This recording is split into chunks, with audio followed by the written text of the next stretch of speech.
नमस्कार, न्यूज की पाठशाला में आप सभी का स्वागत। मैं हूं सुशांत सिन्हा। ये वो पाठशाला है जहां सबकी क्लास लगती है। खबर का हर चैप्टर हम बड़े विस्तार से खोलते हैं ताकि आप उस खबर के मास्टर होकर निकलें।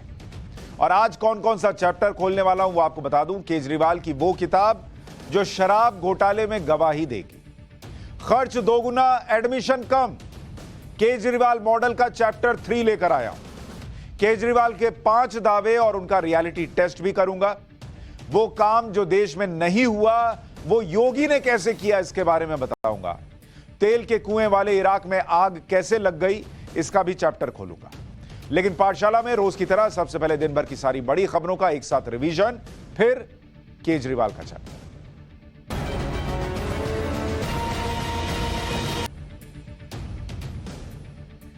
उत्तर प्रदेश में प्रयागराज से लेकर वाराणसी बलिया तक कई निचले इलाकों में बाढ़ है। वाराणसी में गंगा के उफान से सभी 84 घाट डूब चुके हैं। प्रधानमंत्री मोदी वाराणसी में बाढ़ के हालात पर लगातार अपडेट ले रहे हैं। वहीं प्रयागराज में गंगा और यमुना नदी के जलस्तर बढ़ने की रफ्तार कम हुई है। हालांकि गंगा और यमुना के किनारे कई मोहल्लों में अभी भी पानी भरा हुआ है। नाव के जरिए इन इलाकों में राहत और बचाव का काम किया जा रहा है। बीजेपी नेता सोनाली फोगाट की हत्या की जांच डीएसपी रैंक के अधिकारी करेंगे। गोवा के मुख्यमंत्री प्रमोद सावंत ने आज इसका ऐलान किया। प्रमोद सावंत ने कहा कि 23 अगस्त को होटल में हुए सोनाली फोगाट के मर्डर की जांच कोई इंस्पेक्टर नहीं बल्कि डीएसपी रैंक के अधिकारी करेंगे। प्रमोद सावंत ने यह भी कहा कि गोवा सरकार ने अब तक की जांच की कॉन्फिडेंशियल रिपोर्ट हरियाणा के मुख्यमंत्री को भेजी है। जल्दी ही गोवा पुलिस की टीम हिसार जाकर सोनाली फोगाट के परिजनों समेत दूसरे लोगों के बयान दर्ज करेगी। झारखंड में राजनीतिक हलचल एक बार फिर से तेज हो गई है। मुख्यमंत्री हेमंत सोरेन ने अपने आवास पर विधायकों की बैठक बुलाई। बैठक के बाद सभी विधायक चार्टर प्लेन से छत्तीसगढ़ के रायपुर रवाना हो गए, जहां सभी विधायकों को एक रिजॉर्ट में ठहराया जाएगा। विधायकों को खुद सीएम हेमंत सोरेन बस से रांची एयरपोर्ट तक छोड़ने गए थे। हेमंत सोरेन खुद भी रायपुर जा सकते हैं। विधायकों को एयरपोर्ट छोड़ने के बाद हेमंत सोरेन ने कहा कि राज्य में स्थिति पूरी तरह से कंट्रोल में है, किसी भी तरह की अनहोनी नहीं होगी। सुप्रीम कोर्ट ने बेंगलुरु के ईदगाह मैदान में यथास्थिति बनाए रखने के लिए कहा है। ईदगाह मैदान में गणेश चतुर्थी कार्यक्रम आयोजित करने के मामले में आज सुप्रीम कोर्ट में सुनवाई हुई। सुप्रीम कोर्ट ने कहा कि अगले फैसले तक ईदगाह मैदान में न तो गणेश चतुर्थी का कार्यक्रम होगा न नमाज पढ़ी जाएगी। इससे पहले कर्नाटक हाईकोर्ट ने ईदगाह मैदान में गणेश चतुर्थी के कार्यक्रम को अनुमति दी थी, जिसके बाद कर्नाटक वक्फ बोर्ड ने सुप्रीम कोर्ट का रुख किया। गुलाम नबी आजाद के समर्थन में जम्मू कश्मीर कांग्रेस के 64 नेताओं ने कांग्रेस से इस्तीफा दे दिया। यह सभी नेता गुलाम नबी आजाद की नई पार्टी में शामिल होंगे। इस्तीफा देने वालों में जम्मू कश्मीर के पूर्व डिप्टी सीएम तारा चंद भी शामिल हैं। इन सभी 64 नेताओं ने एक साथ सोनिया गांधी के संयुक्त त्याग पत्र सौंप दिया। इस्तीफा देने वाले नेताओं का कहना है कि अभी कांग्रेस को और झटके लगने हैं। गुलाम नबी आजाद ने 26 अगस्त को कांग्रेस से इस्तीफा दिया था। शशि थरूर कांग्रेस अध्यक्ष के चुनाव में उतर सकते हैं। एक मलयालम अखबार में शशि थरूर के आर्टिकल के बाद उनके कांग्रेस अध्यक्ष पद का चुनाव लड़ने की अटकलें तेज हो गई हैं। आर्टिकल में शशि थरूर ने लिखा है कि अध्यक्ष पद के चुनाव में जितने ज्यादा उम्मीदवार रहेंगे पार्टी के लिए उतना ही अच्छा रहेगा। ज्यादा उम्मीदवार होने से पूरी प्रक्रिया को विश्वसनीयता मिलती है। आर्टिकल पब्लिश होने के बाद शशि थरूर ने कहा कि लोग कुछ भी सोचने के लिए आजाद हैं। फिलहाल कोई आधिकारिक ऐलान नहीं किया गया है। प्रधानमंत्री नरेंद्र मोदी 1 और 2 सितंबर को कर्नाटक और केरल के दौरे पर रहेंगे।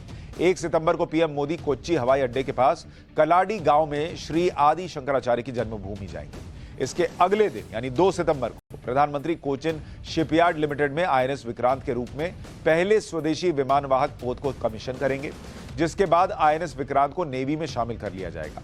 इस कार्यक्रम के बाद पीएम मोदी कर्नाटक के बेंगलुरु जाएंगे, जहां 3800 करोड़ रुपए की परियोजनाओं का उद्घाटन और शिलान्यास करेंगे। पाकिस्तान का 1/3 हिस्सा बाढ़ में डूबा है। अब तक बाढ़ के कारण 1200 से ज्यादा लोगों की मौत हो चुकी है। 10 लाख से ज्यादा घर पूरी तरह से तबाह हो गए हैं। 3 करोड़ से ज्यादा लोग बेघर हो चुके हैं, जो कैंप्स में रहने को मजबूर हैं। लोगों को खाना और पानी नहीं मिल पा रहा है। बाढ़ के कारण पाकिस्तान को अब तक 10 अरब डॉलर से ज्यादा का नुकसान हो चुका है। पाकिस्तान के प्रधानमंत्री शहबाज शरीफ दुनिया से मदद की गुहार लगा रहे हैं। प्रधानमंत्री नरेंद्र मोदी ने भी पाकिस्तान में आई विकराल बाढ़ पर दुख जताया है। 67वें फिल्म फेयर अवार्ड्स का आयोजन आज मुंबई में किया जा रहा है। मुंबई के जियो वर्ल्ड कन्वेंशन सेंटर में बॉलीवुड सितारों का मेला लग रहा है। फिल्म फेयर अवार्ड सेरेमनी में महाराष्ट्र के डिप्टी सीएम देवेंद्र फडणवीस और टाइम्स ग्रुप के मैनेजिंग डायरेक्टर विनीत जैन भी शामिल होने के लिए पहुंचे हैं। तो दिन भर का यह रिवीजन तो हो गया। अब पाठशाला की पहली क्लास और इसमें अरविंद केजरीवाल वर्सेस अन्ना हजारे का दिलचस्प चैप्टर।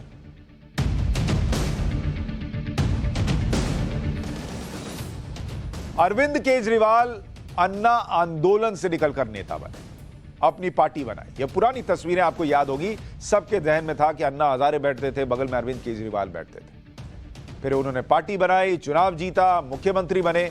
लेकिन 10 साल बाद आज अरविंद केजरीवाल से वही अन्ना हजारे सवाल कर रहे हैं। देखिए, कोई पॉलिटिकल पार्टी करती है ना, बीजेपी करती है तो आम आदमी पार्टी कह सकती है कि भाई ये तो इनका पॉलिटिकल एजेंडा है। लेकिन जब आपके गुरु कुछ कहने लगे, वो गुरु जिन्होंने आपको बनाया, जिनके साथ आप चलकर खड़े हुए, जिन्होंने आपको मंच दिया, जिनके नाम पर हुए आंदोलन से अरविंद केजरीवाल को इतना नाम मिला, अन्ना हजारे ने अरविंद केजरीवाल की सरकार की शराब नीति पर सवाल उठाए। जिस शराब नीति की सीबीआई जांच हो रही है और कहा जाता है कि बीजेपी पॉलिटिक्स कर रही है। ठीक है, बीजेपी कर रही है, अन्ना हजारे क्या कर रहा है? जिस सीबीआई जांच को लेकर अरविंद केजरीवाल और उनकी पार्टी लगातार यह आरोप लगा रही है कि यह सब बीजेपी के राजनीति का हिस्सा है, जिसमें अरविंद केजरीवाल और मनीष सिसोदिया को फंसाने की कोशिश हो रही है। लेकिन शराब नीति पर सवालों के बीच अरविंद केजरीवाल और उनकी टीम को अन्ना हजारे के सवालों का भी जवाब देना है, जिन्हें वो अपना गुरु मानते हैं। क्योंकि आज अन्ना हजारे ने केजरीवाल सरकार की शराब नीति पर सवाल उठाते हुए बहुत तीखे कमेंट वाली चिट्ठी लिखी है। ये वो चिट्ठी है जो मैं आपको दिखाता हूं, उसका प्रिंट आउट मेरे पास है। ये वो चिट्ठी जो अन्ना हजारे ने लिखी है और ये 2 पन्नों की चिट्ठी है। एक पन्ना और ये दूसरा पन्ना जिसमें अन्ना हजारे ने साइन किया है, डेट लिखा है और विषय लिखा है दिल्ली राज्य सरकार द्वारा बनाई गई नई शराब नीति के बारे में। ये उसकी स्क्रीन पर आप प्रति देख रहे हैं।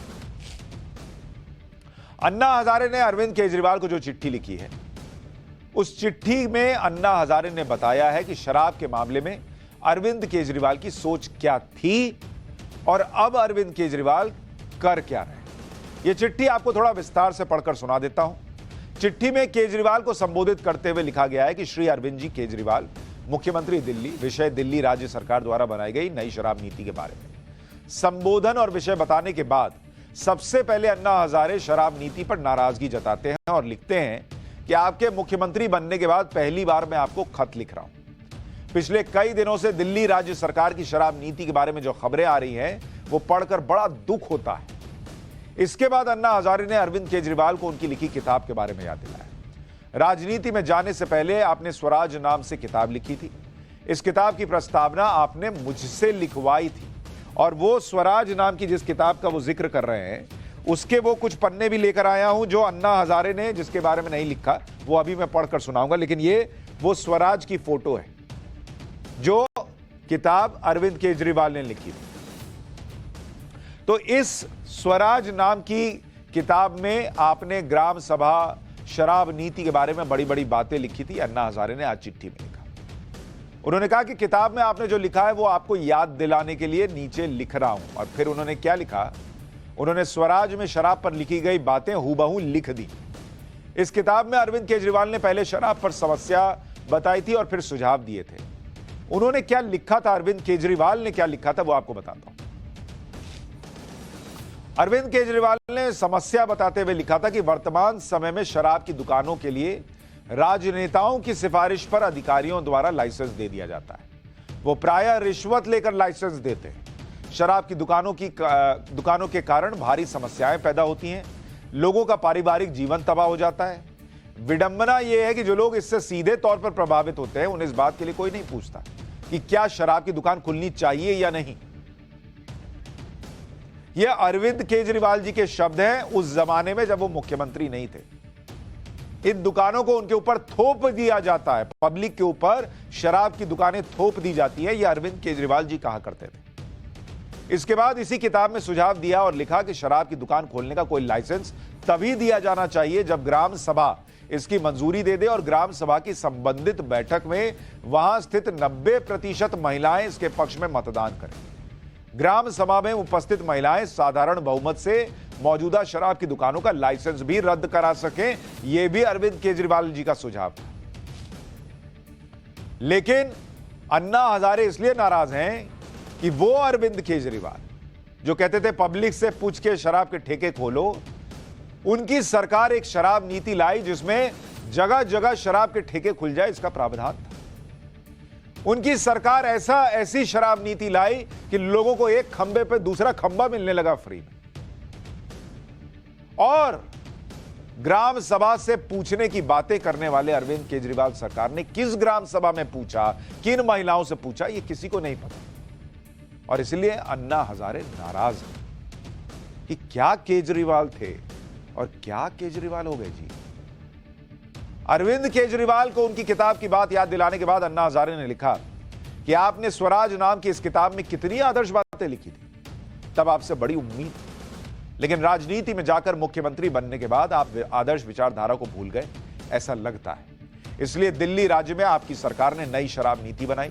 ऐसा लगता है कि जिससे शराब की बिक्री और शराब पीने को बढ़ावा मिल सकता है। गली गली में शराब की दुकानें खुलवाई जा सकती हैं।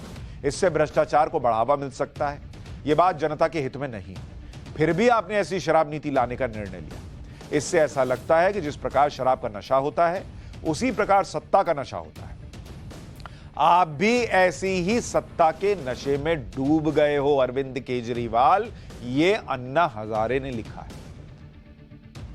ये अरविंद केजरीवाल के गुरु के शब्द हैं।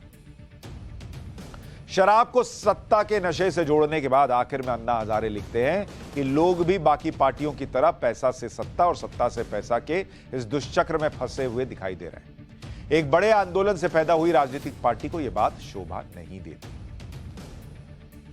अन्ना हजारे इतने पर नहीं रुके। चिट्ठी लिखने के बाद वो मीडिया के सामने आए और आरोप लगाए कि अरविंद केजरीवाल शराब का प्रचार कर रहा है।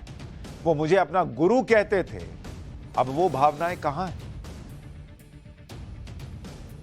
म्हणजे तुम्ही दारूला प्रोत्साहन देता, अरे ते बर्बाद होते ना, म्हणून मला ते फील झालं। आणि पहिल्यांदा मी अरविंदच्या विरोधात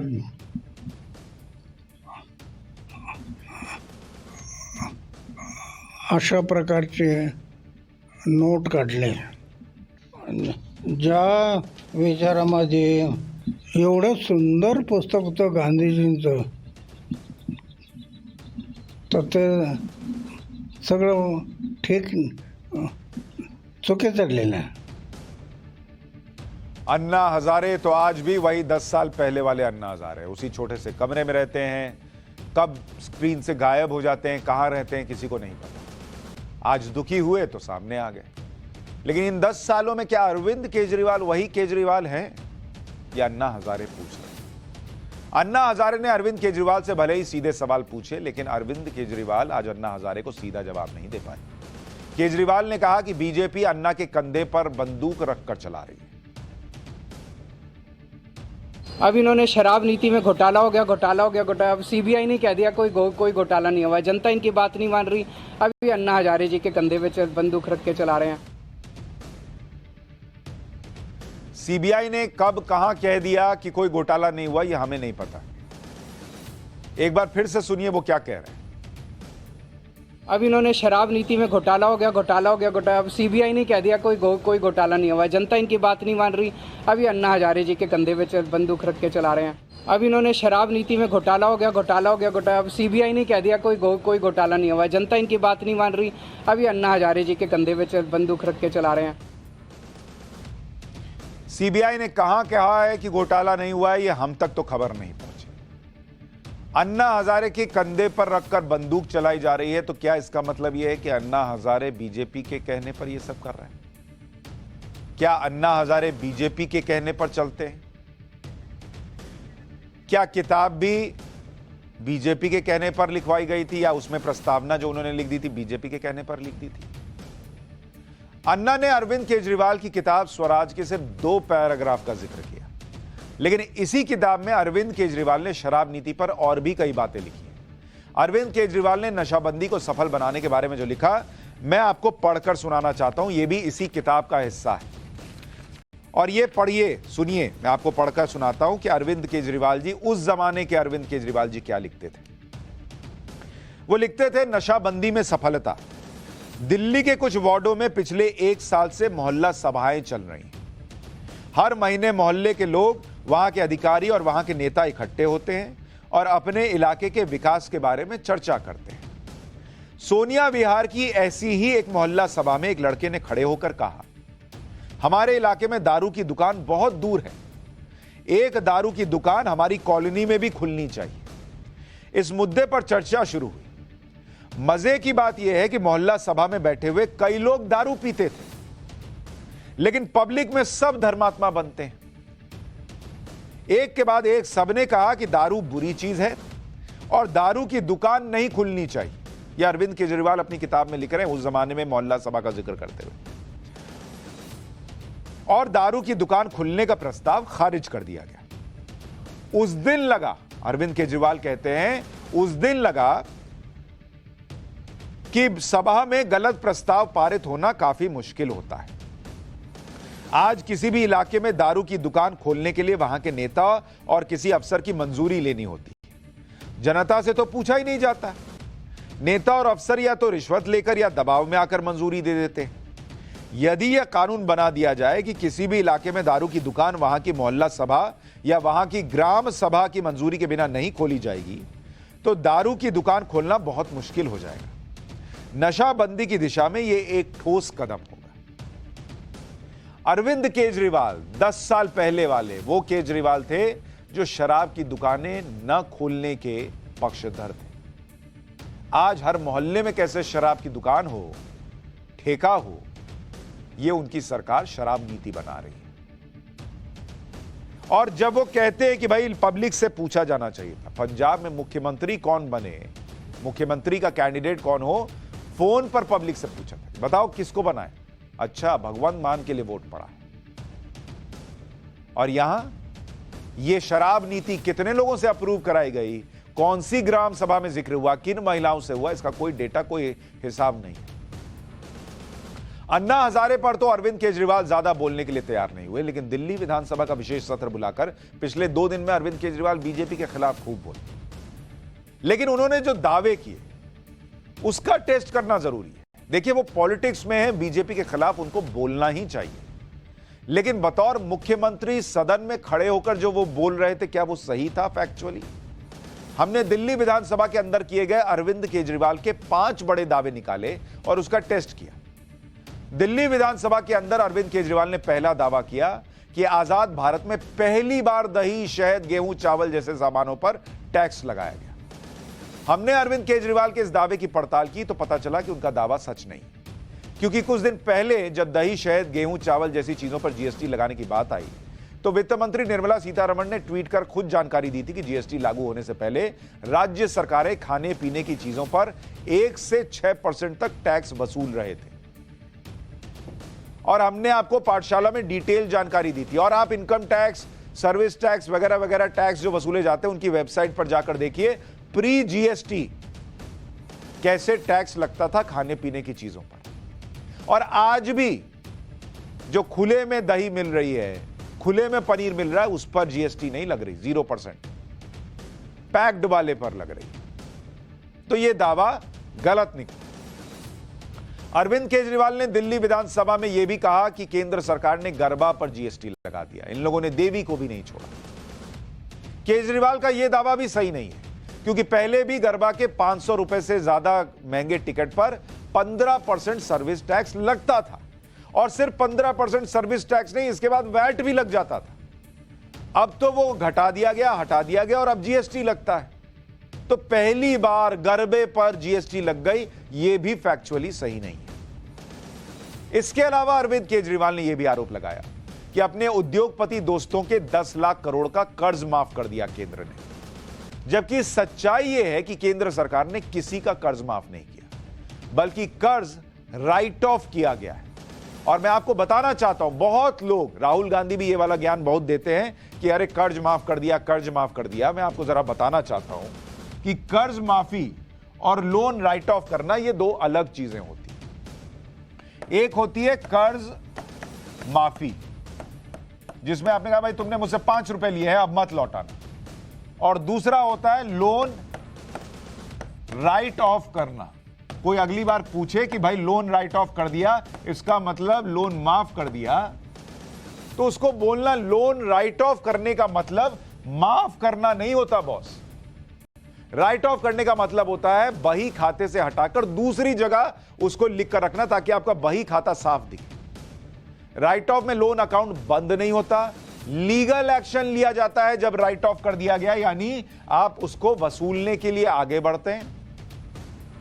राइट ऑफ करना बैंक का टूल होता है जिससे वो अपनी बैलेंस शीट क्लीन करते हैं ताकि ग्लोबल मार्केट में बैंक की वैल्यू कम ना हो।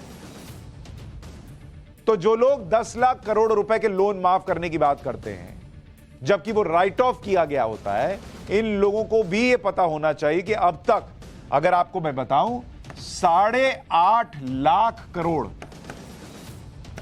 इतने का जो बैड लोन था, बैड लोन, वो रिकवर हुआ है बीते 8 सालों में।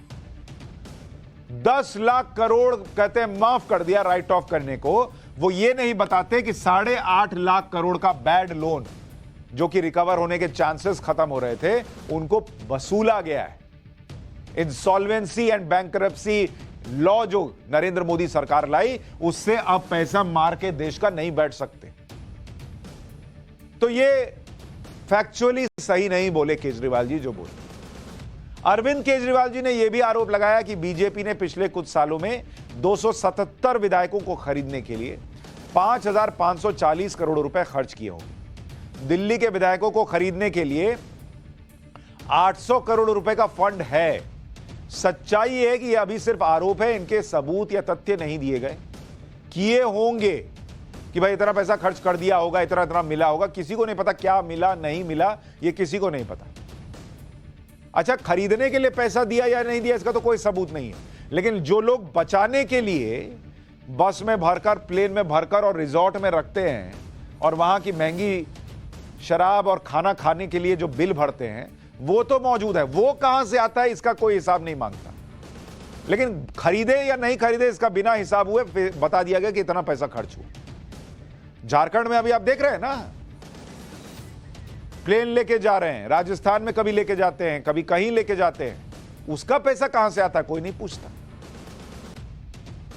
इसके बाद आप आम आदमी पार्टी की तरफ से खरीद फरोख्त की रिकॉर्डिंग का भी दावा किया गया, लेकिन सार्वजनिक नहीं किया। कहां है वो रिकॉर्डिंग पता नहीं, कहते हैं टाइम आने पर बताएंगे। अब सावन खत्म होने का इंतजार कर रहे हैं, भादो खत्म होने का इंतजार कर रहे हैं, कोई मुहूर्त निकलवाए पंडित से, पता नहीं। अरविंद केजरीवाल ने विधानसभा में 5वां दावा किया कि उनकी सरकार ने दिल्ली में कई स्कूल बनाए हैं, इससे बीजेपी नाराज है। जबकि आरटीआई से खुलासा हुआ, जो मैंने आपको कल भी बताया था, कि दिल्ली में पिछले 7 सालों में सिर्फ 63 स्कूल बने और वादा 500 स्कूल का था। तो यह भी फैक्चुअली नहीं दिखता ठीक। आज ही दिल्ली के उपराज्यपाल विनय सक्सेना ने सीएम केजरीवाल से दिल्ली के सरकारी स्कूलों में कम एडमिशन पर सवाल पूछे। एलजी ने पूछा आज, भाई उन्होंने एक सवाल पूछा, 2014-15 इसमें उन्होंने कहा कि खर्च कितना हुआ, शिक्षा में जो चीजें थी उस पर खर्च किया इन लोगों ने 6,145 करोड़, और नए एडमिशन कितने हुए,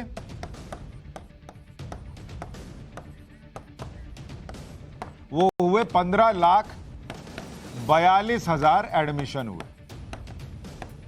अब एलजी ये पूछ रहे हैं कि 2019-20 में, 2019-2020 में इसमें खर्च कितना हुआ, खर्च हुआ 11,081 करोड़ रुपया। मतलब ऑलमोस्ट अगर आप देखेंगे तो 2014-15 के मुकाबले ये 6,145 करोड़ बढ़कर 11,000 करोड़ रुपया हो गया, ठीक है। लेकिन एडमिशन कितना हुआ, एडमिशन हुआ 15,19,000। यानी एलजी ये पूछ रहे हैं कि जो खर्च है वो लगभग डबल हो गया और एडमिशन 15,42,000 से घटकर 15,19,000 हो गया। ये कैसे हो रहा, इसका सवाल पूछा जा रहा है। इसी बीच शराब नीति की जांच अब मनीष सिसोदिया के बैंक लॉकर तक पहुंच गई। सीबीआई ने गाजियाबाद में मनीष सिसोदिया के बैंक के लॉकर की तलाशी ली। लॉकर की जांच के दौरान मनीष सिसोदिया और उनकी पत्नी बैंक में मौजूद थे। जांच के बाद मनीष सिसोदिया ने दावा किया कि उनके लॉकर से कुछ नहीं मिला। सीबीआई भेज के मेरे लॉकर की जांच भी करा ली, उसमें से भी कुछ नहीं निकला। यही इस बात का सबूत है कि आज प्रधानमंत्री जी की सारी जांच में मैं और मेरा परिवार पाक साफ निकले हैं। प्रधानमंत्री जी की पूरी सारी जांच में एकदम क्लीन चिट है। अब इसमें दो प्रश्न हैं। एक तो मनीष सिसोदिया जी इतनी हड़बड़ी में क्यों है? सीबीआई ने अभी तलाशा है, कुछ मिला नहीं मिला, फिर उसके बाद सीबीआई एक चार्जशीट तैयार करेगी, वो चार्जशीट अदालत में जाएगी, वहां सबूत रखे जाएंगे नहीं रखे जाएंगे, उसमें मामला चलेगा और फिर अदालत तय करेगी कि वो क्लीन है या नहीं है। मेरे लॉकर से कुछ नहीं मिला और मैं क्लीन हूं, मुझे सर्टिफिकेट मिल गया। लेकिन सवाल सीबीआई की जांच पर भी है। मनीष सिसोदिया के घर पर छापे के 10 दिन बाद लॉकर की जांच करने क्यों पहुंचे थे भाई? क्या इतने दिन तक कोई अपने खिलाफ सबूत लॉकर में जमा करके रखेगा? अगर रखना होगा तो सीबीआई क्या सोच के गई थी कि वहां हम जाएंगे, वहां सिसोदिया जी का लॉकर खोलेंगे कि इतना सोना, इतना कैश क्या रखे, ऐसा सोच के गए थे क्या? अगर सिसोदिया के खिलाफ पुख्ता सबूत हैं तो अब तक गिरफ्तार क्यों नहीं किया गया, यह भी सवाल है। क्या आज आप वहां छापा मारने पहुंचे लॉकर देखने के लिए कि लगे कि हां कुछ हो रहा है? अगर इतना क्लियर मामला है कि भाई मनीष सिसोदिया ने करप्शन किया ही है तो अब तक अरेस्ट क्यों नहीं हुए, ये लोग पूछ रहे हैं। एक तरफ अरविंद केजरीवाल विधानसभा के अंदर बीजेपी पर हमला कर रहे हैं, दूसरी तरफ सीबीआई जांच हो रही है। ऐसे में बीजेपी ने आज अरविंद केजरीवाल की सरकार पर एक और आरोप लगा दिया। बीजेपी सांसद मनोज तिवारी ने सीबीसी की रिपोर्ट के आधार पर आरोप लगाया कि दिल्ली के स्कूलों में एक कमरा जो 5 लाख रुपए में बनाया जा सकता था उसे 33 लाख रुपए में बनवाया गया। मनोज तिवारी ने यह भी आरोप लगाया कि टॉयलेट्स को क्लास के रूप में गिना गया। जो मैंने पाठशाला में आपको 2 दिन पहले बताया था वो आज बीजेपी वाले लोग पहुंचे थे प्रेस कॉन्फ्रेंस करके बताने। दिल्ली में बेस्ट शिक्षा मॉडल के दावों के बीच आपको एक तस्वीर दिखाता हूं। दिल्ली के नांगलोई इलाके में एक स्कूल के क्लासरूम का पंखा गिर गया, 2 छात्राओं को चोट आई है। यह दिल्ली सरकार का स्कूल है। हादसा 27 अगस्त की सुबह 10:30 बजे हुआ, तब 9वीं की छात्राओं की क्लास चल रही थी। अचानक चलता हुआ पंखा गिर गया, सीलिंग फैन 2 छात्राओं पर गिरा, छात्राओं को अस्पताल ले जाना पड़ा। प्राथमिक उपचार के बाद छुट्टी दे दी गई, लेकिन उसमें से एक छात्रा की हालत घर जाकर बिगड़ने लगी। उसे प्राइवेट हॉस्पिटल में भर्ती करवाया गया, आईसीयू में भर्ती करने तक की नौबत आ गई। छात्रा फिलहाल खतरे से बाहर है। दिल्ली पुलिस ने स्कूल प्रशासन के खिलाफ केस दर्ज किया है। पाठशाला में अब उस रिपोर्ट कार्ड का चैप्टर जिसमें इंडिया अक्सर फेल हो जाता है।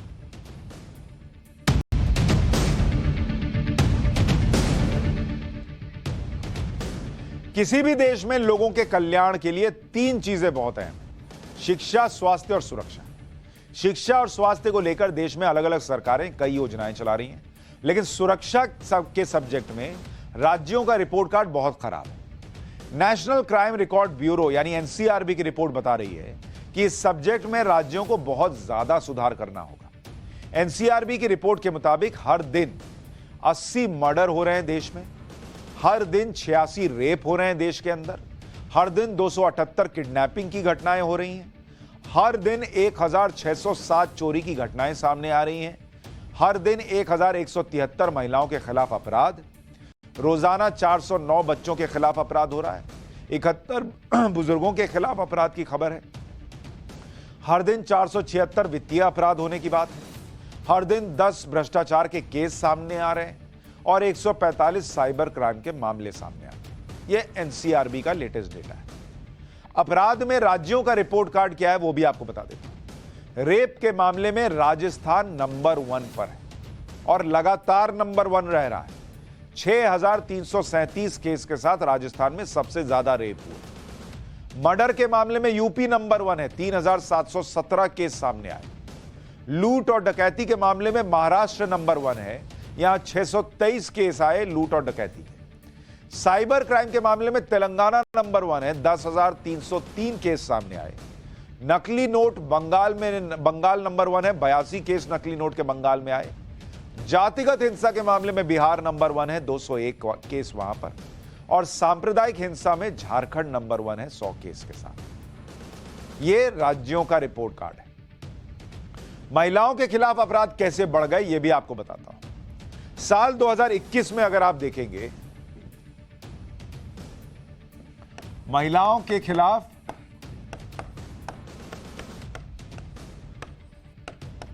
अपराध और महिलाओं के खिलाफ अपराध को लेकर सरकारें बोलती बहुत हैं कि वो चिंतित है, लेकिन आंकड़े क्या कहते हैं एनसीआरबी के वो आपको बता देता हूं।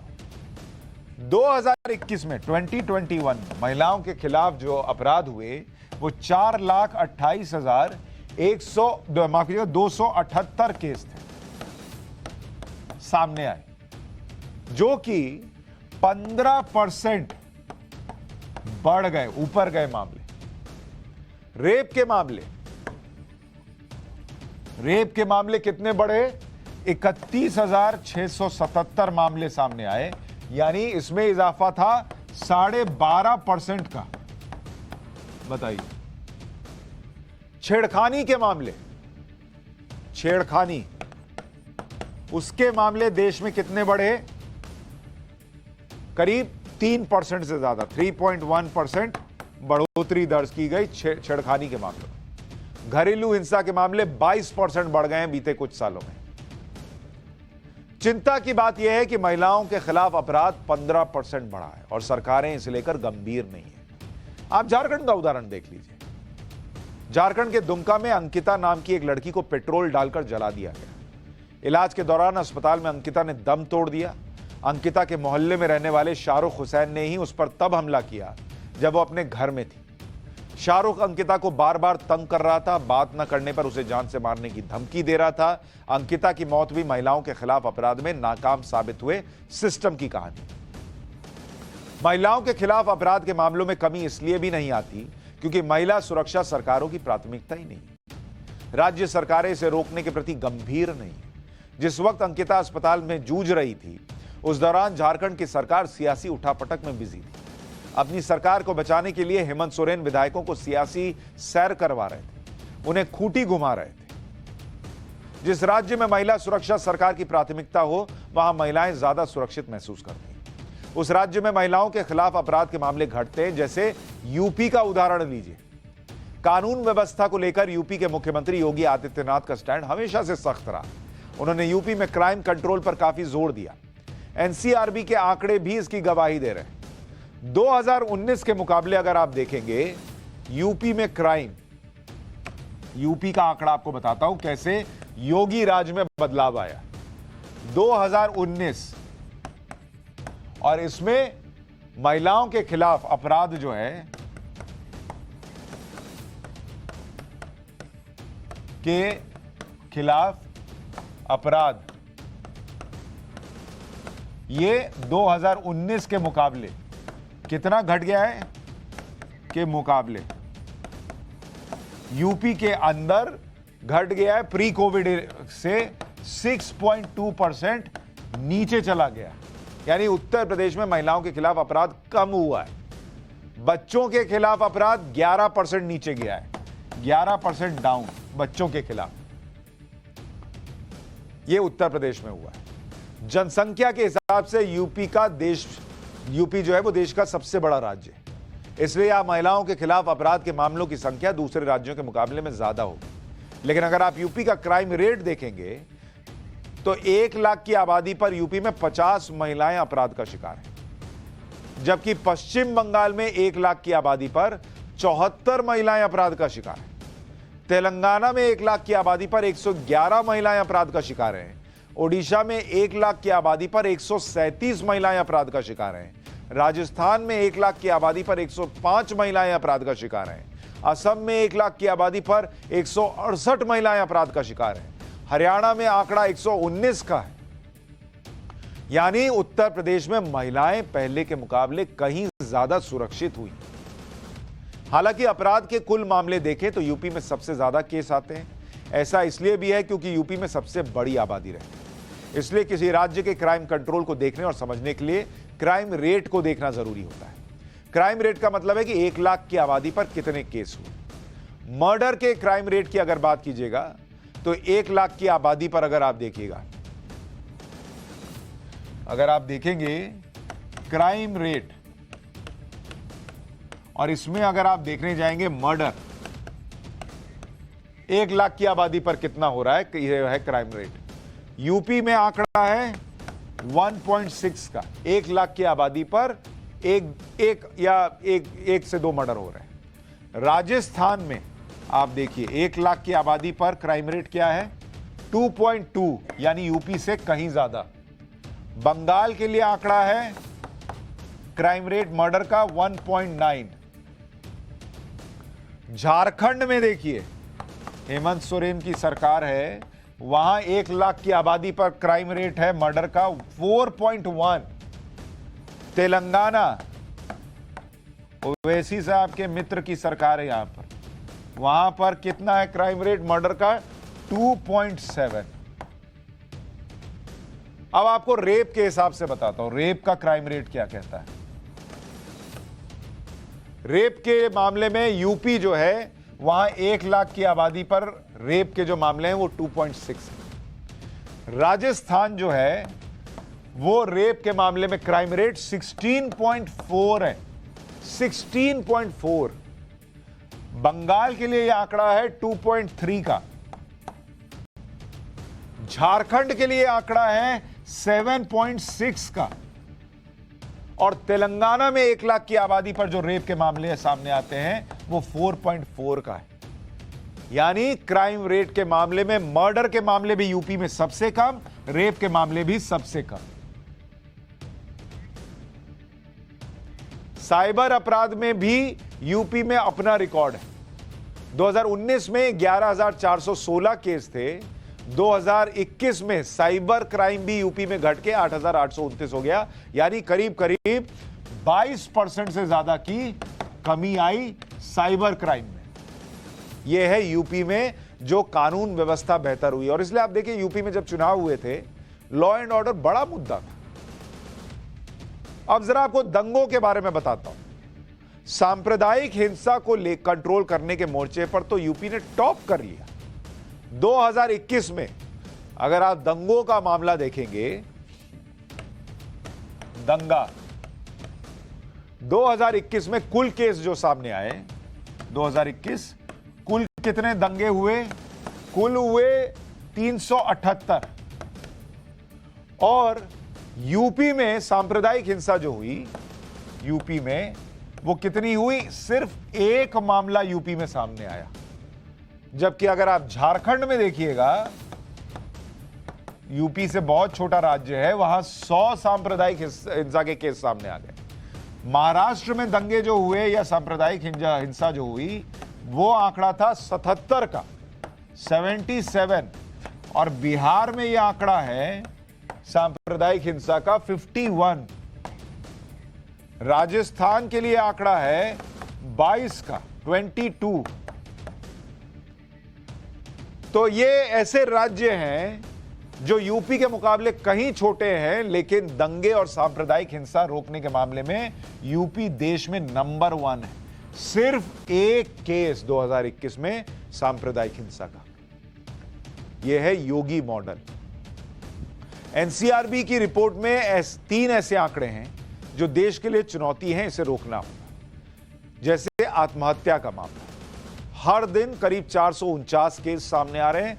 टोटल 1,64,033 आत्महत्याएं हुई हैं 2021 में। रोड एक्सीडेंट के मामले 4,03,111 हैं। हर दिन करीब 1,100 से ज्यादा हादसे हो रहे हैं। और रोड एक्सीडेंट में जो मौत है वो करीब करीब 1,55,622 है। और हर दिन 426 लोग सड़क हादसे में अपनी जान गंवाते हैं। इसके अलावा एक और चैलेंज यह भी है कि आज के भारत में भी दहेज हत्या के मामले आ रहे हैं। 2021 में दहेज हत्या के केस 6,753 थे। तो ये कुछ चुनौतियां हैं। कैसे एक राज्य, बड़ा राज्य यूपी, इन चुनौतियों से लड़ रहा है और बेहतर कर रहा है, वो भी नजर आता है योगी राज में। पाठशाला में अब इराक में हो रहे विरोध प्रदर्शन और उससे बन रहे गृह युद्ध के हालात पर स्पेशल क्लास।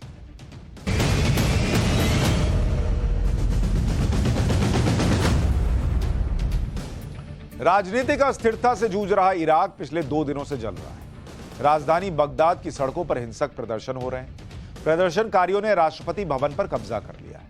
सैकड़ों सैकड़ों प्रदर्शनकारी राष्ट्रपति भवन में घूमते टहलते दिख रहे हैं। प्रदर्शनकारियों ने बगदाद में जमकर उत्पात मचाया। इराक से आ रही ये तस्वीरें आपको जानी पहचानी लगी, क्योंकि इसी साल जुलाई में ऐसी ही तस्वीरें श्रीलंका से आई थी। श्रीलंका में हालात अलग थे और इराक में अलग थे। पाठशाला में आपको इराक में हो रहे प्रदर्शन के बारे में पूरी जानकारी देंगे और यह भी बताएंगे कि कैसे अमेरिका की गलती की कीमत इराक आज तक भुगत रहा है।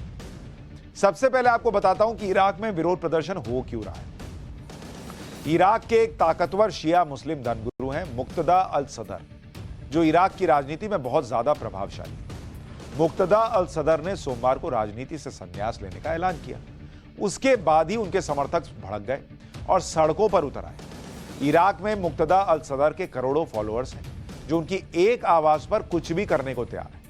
इराक की जनता को लगता है कि मुक्तदा अल सदर की लीडरशिप में भी इराक से अमेरिका और ईरान का प्रभाव खत्म हो सकता है। ऐसे में सोमवार को अचानक मुक्तदा अल सदर के राजनीति से संन्यास के फैसले से उनके समर्थक नाराज हो गए और पूरे देश में प्रदर्शन शुरू हो गया, जिसके कारण बगदाद समेत देश के कई प्रांतों में कर्फ्यू का ऐलान करना पड़ा। बगदाद का सबसे सुरक्षित इलाका ग्रीन जोन है, जहां सरकारी दफ्तर, विदेशी दूतावास है। इसी इलाके में सबसे ज्यादा बवाल मचा है। प्रदर्शनकारियों ने ग्रीन जोन में जमकर तोड़फोड़ की, पुलिस पर पथराव किया, गाड़ियों पर आग लगा दी। इसी इलाके में अमेरिकी एम्बेसी भी है, जहां से अमेरिका ने अपने कर्मचारियों को सुरक्षित निकाल लिया। नीदरलैंड एम्बेसी के कर्मचारियों ने बचने के लिए जर्मन कॉन्सुलेट में शरण ली है। क्या हालात बन रहे होंगे, आप सोचिए कि लोगों को बचने के लिए शरण लेनी पड़ रही। शिया धर्मगुरु मुक्तदा अल सदर के समर्थकों ने राष्ट्रपति भवन पर भी कब्जा कर लिया। हजारों की संख्या में प्रदर्शनकारी राष्ट्रपति भवन में घुसे और वहां भी तोड़फोड़ की। प्रदर्शनकारियों ने राष्ट्रपति भवन के स्विमिंग पूल में जमकर गोते लगाए। ये तस्वीरें आप उसी राष्ट्रपति भवन की आप देख रहे हैं, जहां पर प्रदर्शनकारी घुस गए, राष्ट्रपति भवन के स्विमिंग पूल में नहा रहे हैं। मुक्तदा अल सदर के समर्थकों ने इराकी संसद की इमारत पर भी कब्जे की कोशिश की। संसद के बाहर सैकड़ों की संख्या में प्रदर्शनकारी जमा हो गए और संसद में घुसने की कोशिश की। प्रदर्शनकारियों ने संसद भवन की दीवारों पर चढ़कर नारेबाजी की। मुक्तदा समर्थकों ने विरोधियों पर हथियारों से फायरिंग भी की, जिसके बाद सुरक्षा बलों को जवाबी फायरिंग करनी पड़ी, जिसमें अब तक 28 से ज्यादा प्रदर्शनकारी मारे गए, 700 से ज्यादा प्रदर्शनकारी घायल हो गए। इराक में हो रहे प्रदर्शन का सीधा संबंध इराक की राजनीति से है, क्योंकि पिछले लगभग एक साल से इराक में सरकार नाम की कोई चीज ही नहीं है। अक्टूबर 2021 में इराक में आम चुनाव हुए थे। चुनाव में किसी भी पार्टी को बहुमत नहीं मिला। मुक्तदा अल सदर के गुट ने 329 में से 73 सीटों पर जीत हासिल की। बहुमत नहीं मिलने पर मुक्तदा अल सदर ने खुद को सरकार बनाने की रेस से बाहर कर लिया। मुस्तफा अल कदीमी कार्यवाहक प्रधानमंत्री के तौर पर काम कर रहे हैं। साल 2021 के चुनाव के बाद ही मुक्तदा अल सदर इराक में सदरिस्ट आंदोलन चला रहे हैं। वो देश भर के शिया मुसलमानों को एकजुट कर रहे हैं और जल्द चुनाव की मांग कर रहे हैं। आपको यह भी बताता चलता हूं कि मुक्तदा अल सदर कैसे इतने ताकतवर बन गए। मुक्तदा अल सदर इराक के सबसे प्रभावशाली शिया गुरु हैं। अल सदर के पिता भी इराक के बड़े मुस्लिम धर्मगुरु। अल सदर के पिता और ससुर को सद्दाम हुसैन ने मार डाला था। 2003 में सद्दाम हुसैन की मौत के बाद अल सदर राजनीतिक रूप से एक्टिव हुए। अल सदर ने 2003 में अल सदरिस्ट मूवमेंट शुरू किया। अल सदर के पास जैश अल मेहदी नाम से अपनी सेना भी। अल सदर की सेना अमेरिका और दूसरी विदेशी सेनाओं से संघर्ष करती रही है। अल सदर इराक में ईरान और अमेरिकी प्रभाव का हमेशा विरोध करते रहे। 2003 में अल सदर ने अमेरिका को सद्दाम से बड़ा नाग कहा था। मुक्तदा अल सदर को मास मोबिलाइजेशन का मास्टर माना जाता है। अल सदर की एक आवाज पर लाखों की भीड़ कुछ भी करने को तैयार हो जाती है। इसी साल जुलाई में अल सदर के कहने पर समर्थकों ने संसद भवन घेर लिया था। मुक्तदा अल सदर इराक की राजनीति पर पूरी तरह से कब्जा करना चाहते हैं। अल सदर का कहना है कि ईरान और अमेरिका की नीतियों से इराक से लोगों को सबसे ज्यादा भुगतना पड़ा है और इसीलिए अब जो हालात बन रहे हैं वो सबके सामने है। पाठशाला में अब वीडियो ब्रेकिंग का चल। सरकार नाव पर है और बिहार में सुशासन मझधार में है। पहले आप ये पूरी तस्वीर देखिए। इस नाव में बिहार के सीएम और डिप्टी सीएम सवार हैं। एक और बड़ी सी नाव है जिसमें बिहार के मुख्यमंत्री और उप मुख्यमंत्री की गाड़ी सवार है। लाव लश्कर के साथ और सबको राधोपुर नाव से पहुंचाने की कोशिश हो रही है। असल में आरजेडी के पूर्व मंत्री भोला बाबू के निधन के बाद मुख्यमंत्री नीतीश कुमार और उप मुख्यमंत्री तेजस्वी यादव राघोपुर उनके परिजन से मिलने पहुंचे। नीतीश कुमार सुशासन और विकास का दावा करते हैं, लेकिन नाव से राघोपुर पहुंचना उनके इन्हीं दावों की पोल खोल रही है। मजे की बात यह है कि 47 साल पहले जिस गांव में नीतीश नाव से पहुंचे थे, वहां जाने के लिए उन्हें 2022 में भी नाव का ही सहारा लेना पड़ा। राघोपुर विधानसभा क्षेत्र वीवीआईपी क्षेत्र माना जाता है, जहां वर्षों से लालू परिवार का कब्जा रहा है, लेकिन ये इलाका विकास से कोसों दूर है। राघोपुर जाने के लिए नाव ही एकमात्र सहारा है। हमारा परिचय 1975 का है। लोकनायक जयप्रकाश नारायण जी के साथ हम आए थे। राजस्थान के Udaipur Ahmedabad national highway number 48 और हाईवे पर धू-धू करके जलता ये ट्रक और धुएं का गुबार, जिसके कारण आसपास अफरा तफरी का माहौल हो गया और मौके पर पहुंची दमकल टीमों को घंटों आग पर काबू पाने के लिए मशक्कत करनी पड़ी। लेकिन सवाल ये है कि ट्रक में आग लगी कैसे? तो इसका जवाब ये है कि इस जगह पर सुबह के वक्त एक बड़ा हादसा हुआ था। ट्रक का स्टीयरिंग फेल हो गया था, जिससे ट्रक पर ड्राइवर का नियंत्रण नहीं रहा, जिसके बाद चालक ने ट्रक से कूदकर अपनी जान बचा ली, लेकिन ट्रक डिवाइडर से टकराकर वहीं पलट गया। उसके बाद उसमें आग लग गई। गनीमत ये रही कि ट्रक की चपेट में दूसरे वाहन नहीं आए, वरना हादसा बड़ा हो सकता था। असम के तेजपुर में एक जंगली हाथी का आतंक दिखा। रात का वक्त था और ये जंगली हाथी शहरी इलाके में आ गया और फिर यहाँ जो भी चीज इस गजराज के सामने आई, उसे हाथी पैरों तले रौंदता चला गया। सोशल मीडिया पर वायरल ये वीडियो आप भी देखिए। इस वीडियो में आपको गुस्साए हाथी का आतंक नजर आएगा। सड़क पर एक बाइक खड़ी थी, हाथी आया और उसे पैर मारकर गिरा दिया। फिर भी मन नहीं भरा तो बाइक पर दूसरी बार पैर मारा। फिर वो पास खड़े लोगों की तरफ दौड़ा तो यहाँ हाथी को सामने से आता देख लोगों में अफरा तफरी मच गई। लोग जान बचाने के लिए सुरक्षित जगहों की ओर भागने लगे। यहाँ आपको रात के अंधेरे में कुछ वनकर्मी भी नजर आएंगे, जो हाथी को काबू पाने के लिए कोशिश कर रहे थे। उनके हाथ में ट्रैंकुलाइजर की गन थी। कहा जा रहा है कि काफी मशक्कत के बाद इस गुस्साए हाथी पर काबू पाया जा सका।